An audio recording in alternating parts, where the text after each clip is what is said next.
با سلام، خیلی خوشبختم. من دکتر مسعود دوستی هستم، متخصص جراحی زیبایی که تو تهران فعالیت دارم. بله، خوش آمدید. مرسی. ممنون. لطف بفرمایید که چند سال مشغول فعالیت هستین و در کدام بخش اسستیک فعالیت دارید؟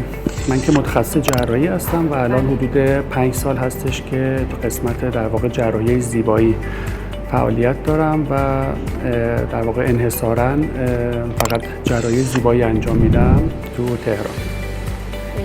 خواهش می‌کنم. چرا آکادمی بایوکر رو انتخاب کردید؟ من قبلا هم کلاس‌های دیگه‌ای رو سالهای قبل اومده بودم، قسمت‌هایی که دوست داشتم بیشتر اطلاعات داشته باشم ازشون و از نفرات قبلی و دوستانی که قبلا هم توی این کلاس‌ها شرکت کرده بودن در واقع فیدبک خوبی گرفته بودم که در واقع مدرسینش و محیطش و آموزشش و کلاساش و اطلاعاتشون آپدیت هست و در واقع خوبه، در سطح بالایی. منم این مجموعه رو انتخاب کردم و چند تا از کلاساشون رو شرکت کردم سالهای قبل و امروز هم برای در واقع بلفاروپلاستی تحتانی برای آپدیت اطلاعاتم در واقع مراجعه کردم که خب خیلی استفاده کردم و عالی بودش.